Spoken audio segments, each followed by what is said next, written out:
नमस्कार. आता आपण आहोत मुंबई गोवा राष्ट्रीय महामार्गाच्या वडखळ अलिबाग या रस्त्याच्या ठिकाणचे आपण खड्डे दाखवल्यानंतर ते संबंधितांमार्फत तात्पुरते त्याच्यावरती पॅचवर्क केलं, जे बऱ्याच महिन्यांपासून पेंडिंग होतं.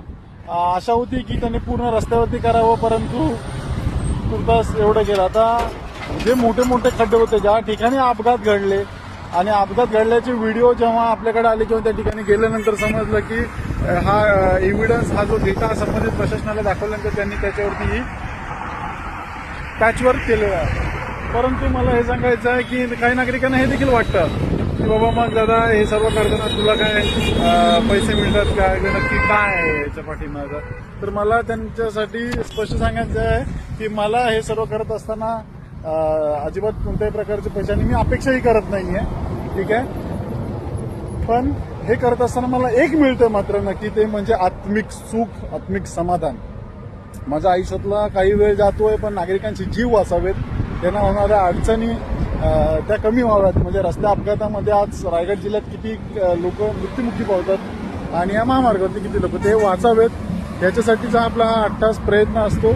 मला एक विचार पडतो, जर या इथले जर स्थानिक लोकप्रतिनिधी असेल किंवा या जनसामान्यांच्या प्रश्नावरती जर लोकप्रतिनिधींनी कार्य केलं तर त्यांना किती आशीर्वाद भेटेल, किती दुवा भेटेल आणि नागरिकांना देखील सुखसुविधा आणि त्याच्या उपाययोजना होतील.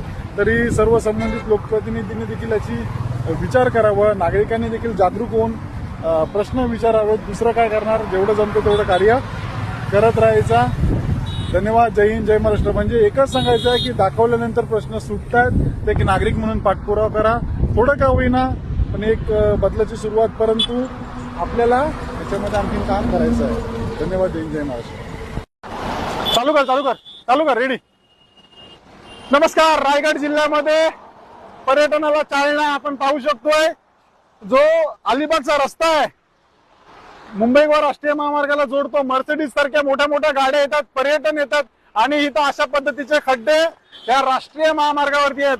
याच ठिकाणी परवाच्या दिवशी रात्री एक पिकअप टेम्पो पलटी झाला. रात्री त्याला खड्ड्याचा अनुभव न आला, अतिशय तो पलटी झाला, पूर्णतः त्याला नशीब काय लागलं नाही. पण आता इकडे बघा, म्हणजे पर्यटनाला चालना कशी, येणारी गाडी कुठली आहे ना, ही होडीच्या माध्यमातून आणि तिकडनं डस्ट, या अशा सर्व गोष्टींचा सामना इथल्या प्रवासी नागरिकांना सर्वांना करावा लागतोय.